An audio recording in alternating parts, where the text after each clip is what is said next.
Señoras y señores, ha llegado un dato a la República Argentina de la mano de Todo Pasa y ha llegado Felipe Piña. ¡Vamos! Aguante. Hola Feli, ¿cómo estás? Estamos en Qué lindo casa. verte de nuevo. Estamos en casa. ¿Estás en casa? Sí, muy bien. Bueno, Cómodo. hicimos 3 millones de notas, hemos hecho a lo largo, Sí, a lo largo y la de más larga de mi vida. la más larga de su vida. Apenas cuando salió un poquito Mitos- después, no. Mitos 1. ¿Con Mitos 1 fue? Ahí, Claro. De las primeras grandes. ¿Hora y 10 estuvimos?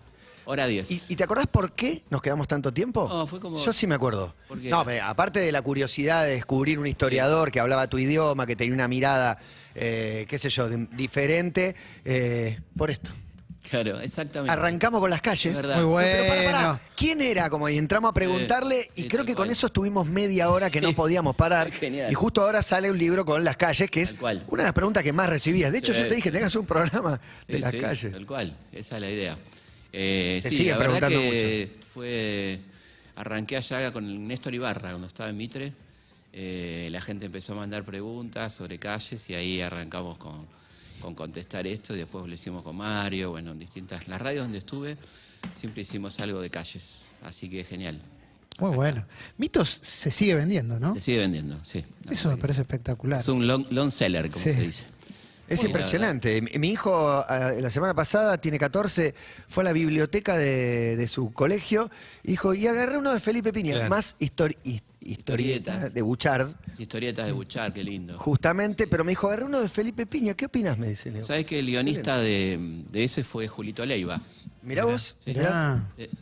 con Y- su caja Así negra. que, Y cuando escribiste Mito, Felipe, ¿lo pensaste para las escuelas? O sea, ¿imaginaste Sí, siempre. clavado ahí en una biblioteca en la escuela? como decía Federico Peralta Ramos, yo fundamentalmente soy cantor, yo fundamentalmente soy docente, digamos, y me pasaba que era muy interesante pensar en los lectores, o que te entiendan, la necesidad de que te entiendan, y por eso fue Mitos, pensando mucho en los pibes, los Eso adolescentes. te decía, en los pibes sobre todo. Exactamente, sí. ¿Y qué fue lo primero que te motivó a convertirte en un divulgador de historia? Digo, pues vos podrías haber seguido siendo docente, pero no sé, si era esta cuestión de corrernos un poco de la mirada Villiquen, Sí. o también evitar que nos olvidemos ni bien terminemos el secundario. Yo creo que es eso. Primero, sacar a la historia de la idea de que es una materia de la secundaria, ¿no? Que no nos va a servir más en la vida y que hay que soportarla a la secundaria y ya está. A mí me daba la sensación que nos estábamos perdiendo algo muy grosso, ¿no? Una historia muy interesante, muy intensa, y que si no sabemos dónde venimos, no sabemos dónde vamos, ¿no? De ahí está un poco la utilidad de la historia, y que era una pena que la gente se la pierda. Y entonces ahí fue un estímulo muy grande, dice, ¿no? Y la gente empezó a descubrir que tenía una historia grosa, buena, mala, pero muy grosa, muy fuerte, muy potente como es. Pero no tantos años, son 200 No tantos años de años, historia. 200 más los años indígenas que Sí. también son muy interesantes. O los previos a la Más de Revolución de 10.000, Mayo. claro. Así que ahí empezó la gente como a descubrir, ¿viste? Como cuando agarrás un álbum de fotos familiar y te vas, el Claro. abuelo y este y el otro, y te empiezan a contar historias.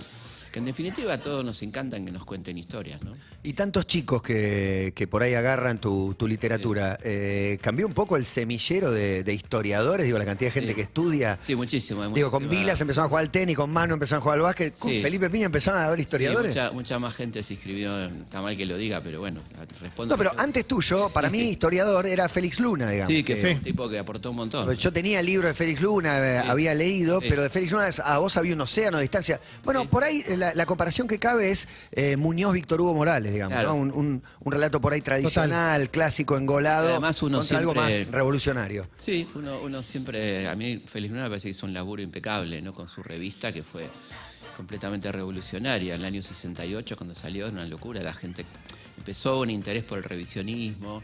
Si bien él no era revisionista, pero le dio mucho lugar a otras miradas en la revista. Así que para mí era un ejemplo muy interesante el de Félix. Falucho, que también hizo televisión, ¿no? Un tipo- Sí, claro, claro. Y tenía el riesgo, el revisionismo de juzgar cosas del pasado con la mirada La mirada actual. presente, Es que- algo permanente eso, que Sí, todavía sí. se debate. Sí, que es un poco hipócrita la crítica a eso, porque uno escribe desde el presente, siempre. El tema es, esto está muy resuelto académicamente, ¿no? El tema es no meterle categorías del presente a ese Claro. pasado, pero la mirada va a ser necesariamente el presente, ¿no? Lo que vos no podés hacer es inculpar a Sarmiento de cosas que hoy son políticamente San incorrectas. Martín, Claro. pedófilo, Claro, claro, las gente de clases, 14, sí, sí. 15 años. absurdas que hablan matrimonios arreglados, de una bueno. gran ignorancia, porque en realidad las chicas se casaban a esa edad, en ese momento. Después discutimos si estaba bien o estaba mal, ¿no? Pero Sí, estaba mal, digamos. porque Estaba mal. Si no Era seguiría, norma. pero... Y claro, hay era algo... no, digo porque había una razón dentro de la lógica de la época, y era que muchas morían muy jóvenes en los partos, y en la mentalidad patriarcal de la época la mujer tenía que tener hijos, y muchos, y por lo tanto tenía que empezar a parir temprano, ¿no? Esto que por suerte hoy nos horroriza, en aquel momento era natural. Y los casamientos eran, te diría, a partir de los 13. Y estaban arreglados a partir de los 7. Ya se sabía. Terrible. que se iban a 7. casar. Tremendo, Es tremendo. 7. Nunca escuché eso. ¿Qué hay de cierto? Bueno, de hecho, la gran rebelde, que es nuestra querida Mariquita Sánchez de Thompson, calle de Buenos Aires, pero casi conocida. No sé dónde queda. Casi exclusivamente por... Sánchez yo de no me acuerdo dónde está, pero casi exclusivamente por cantar el himno, ponele. Y ella fue la primera que se rebeló a los 17 años contra eso, porque estaba enamorada del señor Thompson. Y la querían casar con un comerciante, que ella no quería saber nada, y la mina presenta un litigio increíblemente en época virreinal, le dan la razón y se puede casar con Thompson, y es Mariquita Sánchez de Con Thompson. Homero Thompson. Sí, pensé en eso. ¿Qué hay de cierto en... Viste que cada tanto hay gente que... Vamos siempre al fútbol. El que ya está de vuelta muchas veces te dice, y esto yo ya lo viví, y esto pasa siempre lo mismo. La historia cic- cíclica. Sí, hay ciclos que se repiten en la historia que notes vos un patrón común. Creo que hay algo más grave, hay continuidades. O sea, en la medida de que no rompemos causalidades permanentes, las consecuencias se parecen, ¿no? Entonces yo creo que más que repetir, si vos tenés condiciones sociales, económicas y políticas más o menos parecidas, los resultados se van a parecer, ¿no? Y esto es lo que nos pasa, más que una cuestión cíclica de que siempre nos pasa lo mismo, que cada 10 años tenemos una crisis. Yo creo que está motivado por cosas un poco más profundas, que son los condicionantes de eso, ¿no? ¿Y cuáles son los condiciones? Digo, esto, Bueno, hoy tenemos una- una situación, ¿de dónde venimos? Mal reparto de la riqueza histórico en Argentina, una falta de coherencia entre el campo y la industria, que en ningún país son enemigos, solamente en Argentina, es una ridiculez. O sea, los grandes países son agroindustriales, ¿no? Entonces pelearse el campo con la industria es una ridiculez. Y eso fue una cuestión muy fuerte desde casi los comienzos de la creación del Estado, donde era o el campo o la industria, ¿no? Perón lo intentó, pero no tampoco pudo, porque se enfrentó también con el campo, y después, bueno, hubo idas y vueltas, pero tenemos como muy partido lo que es campo y lo que es industria, cuando en realidad hay una agroindustria ya instalada muy interesante que debería profundizarse, ¿no? En Estados Unidos hizo grande a partir del campo.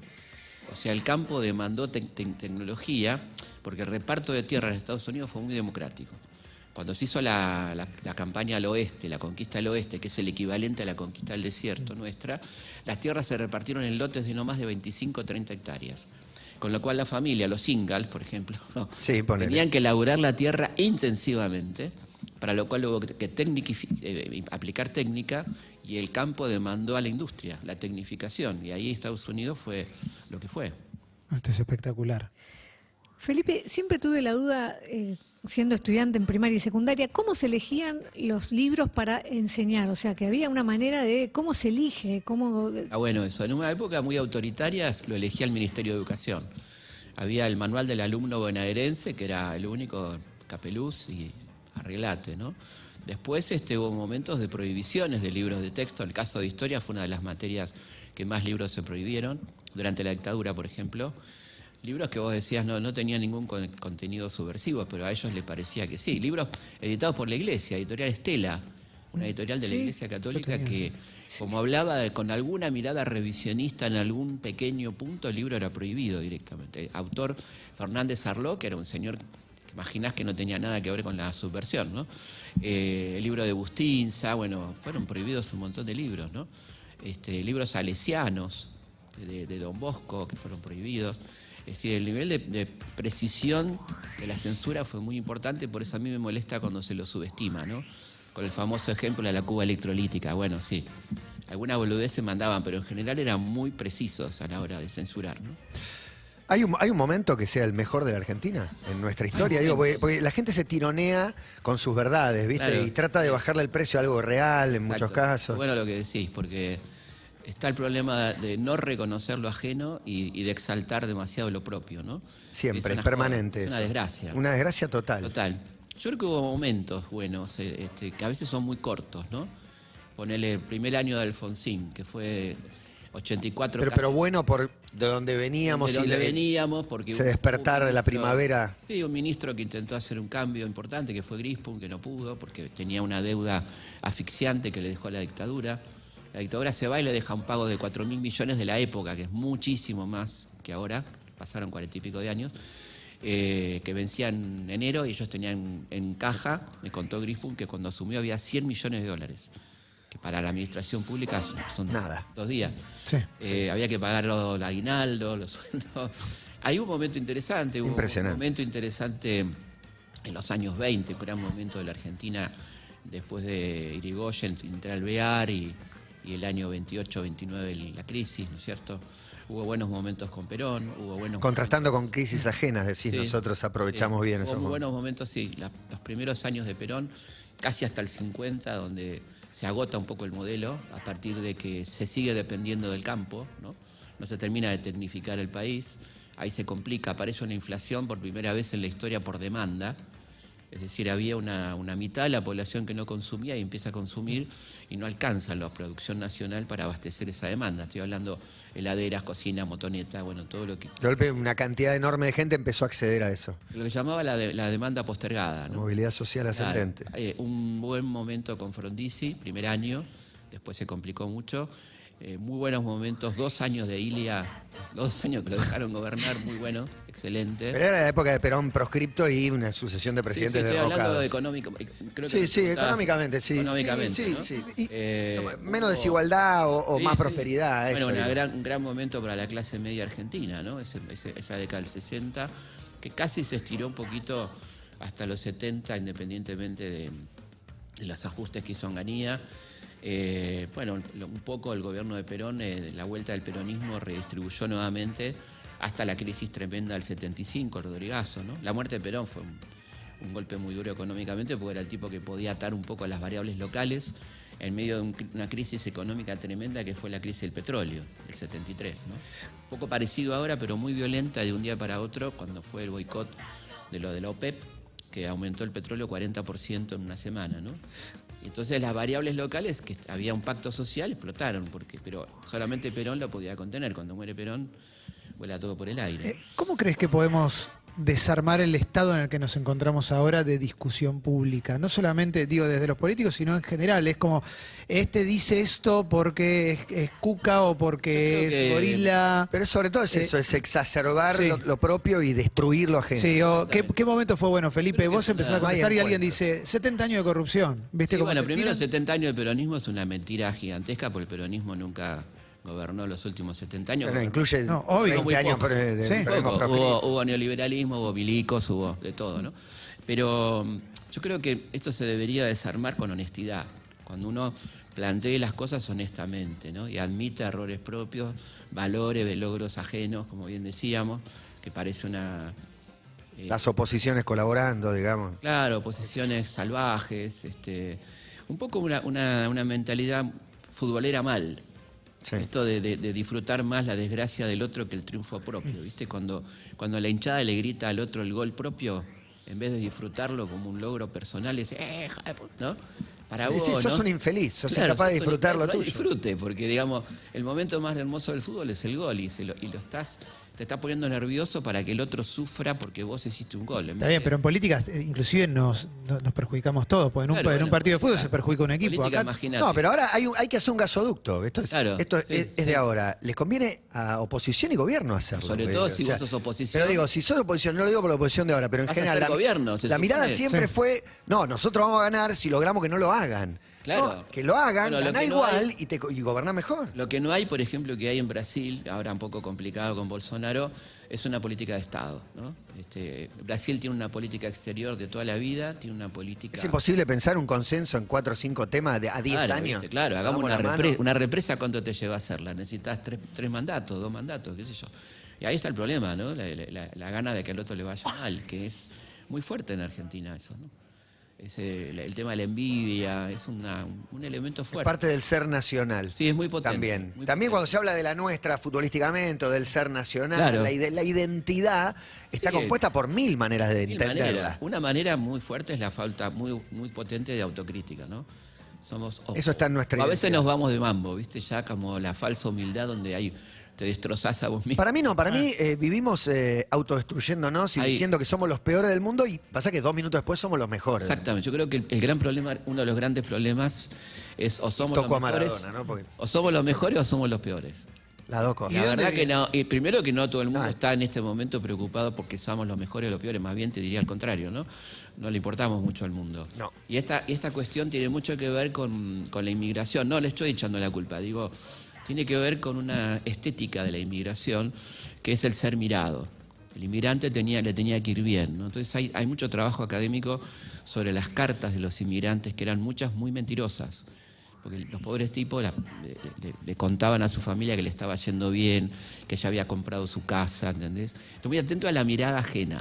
Y esa mirada ajena nos sigue determinando, ¿no? ¿Viste? Cuando viajás y volvés, ¿qué dicen de nosotros? No dicen nada, qué sé yo. Mejor que no digan nada, no sé, pero hay como una cosa del ser mirado, ¿no? Que es muy potente, ¿no? Y la culpa de que nos vaya bien, ¿de dónde viene? Viste que el que tiene mucha plata dice, no, yo soy clase media, o en Sí. ese momento Acá en éramos muy Argentina, ¿no? pobres. Sí. Sí, pasa mucho eso. Ahora menos, me parece, ¿no? Hay un corrimiento del pensamiento a no tener tanta culpa con eso, ¿no? Como decir soy de derecha, que está muy habilitado hoy en día y que durante mucho tiempo fue vergonzante. Además, ningún partido en Argentina se dijo de derecha hasta hace muy poco, ¿no? Decían que eran de centro. De en centro, general. de centro, sí. Pero para Hubo mí- un momento donde Alvear, para enfrentar a Irigoyen, armó el Frente de las Derechas, que fue la primera vez en la historia que se asumieron como de derecha un sector del radicalismo y sectores conservadores, pero la palabra derecha era una mala palabra, ¿no? En la historia argentina. Entonces, Sí, es ahí- verdad, nadie se la pegaba a sí mismo. Exactamente. Sí. Pensaba que la verdadera grieta o la verdadera brecha es económico-social, digamos. Sí. Es esa mirada condenatoria de ricos hacia pobres y de pobres hacia ricos. Me parece que en esa, no sé si es mundial, pero me parece que acá está exacerbada, Acá que está se exacerbada. refleja en la culpa del Está que tiene. exacerbada porque hubo un fenómeno que fue el peronismo, que en algún momento le dio poder a los sectores populares, y eso a la clase media le cayó siempre muy mal, ¿no? Entonces estaba más preocupada porque la negrada, como decían ellos, vaya a Mar del Plata, que por disfrutar ellos de ese momento, ¿no? Ahí hubo una grieta muy fuerte. Nos pasaron 50 años y seguimos igual. Sí, muy igual. O peor. sea, el hotel sindical fue tremendo para ciertos sectores sociales. Básicamente los medios, porque los ricos ya veraneaban en otro lado, ¿no? Claro, es como si fuera clase media contra pobres, ¿no? Exactamente. Los ricos son los ricos y nadie los toca. Básicamente es ese sector que tenía contacto con los sectores populares. Compartía el espacio público. Esto del aluvión zoológico, ¿no? Que se dijo en el 45, por ejemplo, ¿no? Fuerte. Quiero volver a esto de que derecha ya no es mala palabra, por lo menos para afuera y a la hora de definirse. Y si me pongo a pensar cuál puede llegar a ser mala palabra, es para muchos jóvenes, hoy es progre mala palabra. Entonces me gustaría Sí, preguntarte porque qué verían- pasó ahí. Hay una película hermosa que les recomiendo que se llama La culpa es de Fidel, una película chilena de una nena que crece en un hogar progre y se harta del discurso progre de sus padres y se vuelve católica. Una película extraordinaria, véanla. Y eso le pasó a una generación que escuchó todo un discurso progre y una práctica que no se correspondía quizá con esa progresía, y que entonces se empezaron a correr a la derecha, ponele. Pasa que el progresismo Y le- es la norma, de alguna manera. Claro, la norma, lo Ganó. que ves en lo políticamente correcto en las series, lo que ves, lo que transmite un poco. Llegó a las marcas. Claro, ya Disney es progre, ¿no? Si Disney es progre, Absolutamente. es un tema, ¿no? ¿Qué es lo progre? ¿Qué es lo Que yo progre creo que es hoy? un debate muy interesante el que estás planteando, porque la gente joven que ya tiene otros valores completamente diferentes a los míos, seguro, tiene una mirada crítica también sobre eso, ¿no? Y es muy interesante que la tenga, porque no es su discurso. Sí, pero para muchos es lo peor que hay. Claro. O sea, es el peor mote que te pueden poner. Claro, exactamente. Y recién Emi te preguntaba qué es ser progre ¿Qué es ser hoy. progre hoy? Bueno, muy difícil, qué sé yo. Yo no sé si se supone que hay valores que son la solidaridad, el creer en el progreso humano, Ampliación de derechos. claro, la defensa de los derechos, ¿no? Que debería ser eso. Ahora, después cada uno lo asume como quiere, ¿no? Cada uno es el progre que le parece, qué sé yo. Y tengo una consulta. Hay algo de lo que es dentro del progresismo y demás, el tema de el cuidado del ambiente, que ahora se ve mucho más con los jóvenes. Eso a lo largo de la historia, ¿vos viste que hubo cambios? O quizás nosotros recordamos como que nunca se le dio pelota y sin embargo quizás sí, pero lo tenemos tan lejos que no lo recordamos. No, yo creo que no se le dio pelota nunca, ¿no? Que Jamás. siempre estuvo anunciado, pero que en la práctica, bueno, ahí está el mundo como testigo, ¿no? De cómo estamos. Yo creo que no ha sido un tema que entrara en la agenda, en definitiva. Lo sentimos. Nuestros hijos los más chicos se lo tienen incorporado, lo cual está buenísimo, pero no como discurso, sino como una práctica, ¿no? Como están preocupados, porque bueno, es el mundo que le va a quedar a ellos, ¿no? Está la famosa frase mapuche que tiene 500 años, ¿no? Que dice, el mundo nos lo prestan nuestros hijos para que se lo devolvamos mejor de lo que nos han dado, ¿no? Frase hermosa, o sea, estamos acá de paso y ¿qué le vamos a dejar a los pibes? Entonces, toda esta cuestión de la baja de la natalidad, de que hablas con un pibe de 25, 30, te dicen, ni en pedo soy padre, ¿no? O madre. Bueno, hay un cambio de paradigma al que uno que se le van quemando los libros, ¿viste? Que, claro, tienen razón, ¿a qué mundo van a traer pibes? ¿Qué sé yo? Y sobre juventud y política, Felipe, estas semanas hablábamos del caso, no sé, del presidente chileno, por ejemplo, tan joven, y a nosotros nos sorprende ver un tipo más joven que nosotros frente como el máximo mandatario. Pero en la historia hubo mucho joven al frente, digo. Bueno, si te digo, uno te va a sorprender mucho. El que tenía la edad de Boric cuando asumió fue Roca, 37 años. Mirá. Pasa que, claro, los dibujos no lo favorecen, parece de 60, pero tenía 37 cuando asumió Roca, fue el presidente más joven de la historia argentina cuando asumió en el año 80, ¿no? Lo de Boric es interesante porque aparte refleja un poco lo que fueron las protestas de Chile. Claro. El emergente era juvenil, Camila Vallejos, ¿no? El propio Boric, refleja eso, ¿no? Y bueno, y la izquierda reconstituyéndose, el término progresista como una mala palabra. Digo, una izquierda por ahí diferente, necesita cambiar la izquierda para no desaparecer. Lula con Alckmin también, ¿no te llamó la atención? Sí, Se alían un Alberto y un Larreta, decía yo, como para graficarlo. Contra Milei, Macri, Bullrich. Sí, claro, bueno, ahí hay una derechización de la sociedad argentina muy potente, evidentemente, ¿no? El caso chileno es un caso muy interesante con un tipo de izquierda, pero que, por ejemplo, pero tiene sus fuertes diferencias. Condena a Venezuela, condena a Nicaragua. Con Nicaragua, con lo que le parece que no está bien, lo que considera regímenes autoritarios o qué sé yo. Es sano eso, o sea, me parece que protege un poco a la izquierda. Porque la izquierda fue generalmente muy dogmática, ¿no? Entonces había que comprarla completa, como la Biblia, ¿viste? Entonces era casi una religión, me parece a mí. Y lo sigue siendo en algunos sectores muy así esquemáticos, ¿no? Que les cuesta adaptarse a la... Y la política es flexible, digamos, no existe la dureza en la política. No quiere decir que uno no tenga principios, pero hay que negociar permanentemente con la realidad, ¿no? ¿Cuándo viste a la juventud o a la sociedad argentina tan derechizada como ahora? ¿Se puede comparar con otro periodo? En la dictadura. En la dictadura me tocó vivir esos años y la sociedad estaba muy derechizada. Había un aval a lo que estaba pasando, sin duda, ¿no? Que se manifestó en el Mundial 78, que se manifestó en Malvinas, y había una derechización importante, una casi aprobación de lo que estaba pasando hasta cierto momento, yo diría 80-81, ponele, donde empezó una crisis económica nuevamente a hacer cambiar de opinión a la gente. O sea, lo económico es lo que nos hace cambiar Totalmente. de opinión. La clase media fue cooptada muy potentemente por el veranito de la plata dulce en aquel momento, por ejemplo, ¿no? La apertura de las importaciones, Claro, etcétera. Martínez Dios, Sí, claro. todo eso, ¿no? Felipe Piñi está acá con nosotros y mañana haces un teatro. Mañana hacemos un Mañana es un teatro coliseo, no es una banda, es Felipe con Darío Stransriver. Ya no quedan casi entradas, quedan muy poquitas. ¿Y qué van a hacer? ¿Salen? ¿Hay telonero? ¿Grupo soporte? No, el otro día en La Plata cantó una chica antes que nosotros. Bueno, había telonero. bueno. Pero la verdad que lo único que hacemos es hablar 2 horas. La pasamos genial porque somos muy amigos, hablamos de mitos de la historia, de la filosofía, un poco lo que estamos hablando acá, de los mitos fundantes. ¿Hasta dónde hay guión y hasta dónde pueden improvisar? Poco guión y bastante improvisado. O sea, guión por respeto al público. Tienen por ahí un temario, una lista Tenemos de un temas. temario para ser serios, pero nos encanta divagar un poco en torno a eso y la verdad que la gente se queda muy contenta. ¿Cuánto dura? 2 horas. Y luego que cuando salimos dice, Bueno. che, qué corto. Digo, no, más de 2 horas hablando. 2 horas hablando, es un montón. No hay nada, no hay fotos, no hay dibujitos, no, tremendo. hay nada. No es una pantalla. Nada. Entonces, Hay 2 sillas y ustedes se asombra, y aparte los que vienen son chicos muy jóvenes, la verdad. 18, chicos de secundaria. Es muy, muy raro lo que pasa. Nos encanta y nos da esperanza también, ¿no? ¿Y por qué crees que pasa? Digo, ¿es por ustedes? ¿Lo generaron ustedes esto o había una necesidad? Sí, no sé si nosotros, pero venimos batallando mucho en la divulgación, que es una palabra que nos encanta, que es que la gente acceda a conocimientos que antes estaban reservados a la academia. Y mucho respeto por la gente, no subestimar a nadie, ¿no? No porque sepas un poco más de un tema, sos más que nadie. Y los tratamos bien, yo creo que los tratamos bien.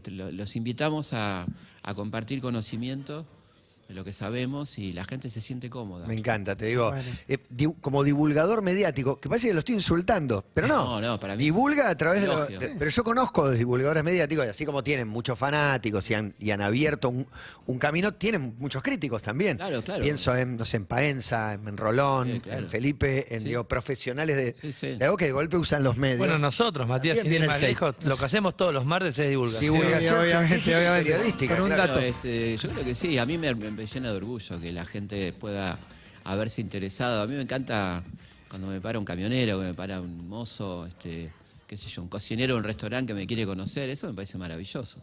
Y la verdad que me pasa un montón, en lugares insólitos del país, ¿no? Y la verdad que es divino que te pasa. Para mí es el mejor reconocimiento. Que te pida una foto, no sé, un playero de una estación de servicio, ¿viste? Como... Bueno, lo más lindo que te puede pasar para mí, ¿no? Porque claro, sí, en contraste con el estudiante universitario que supone que tiene un interés.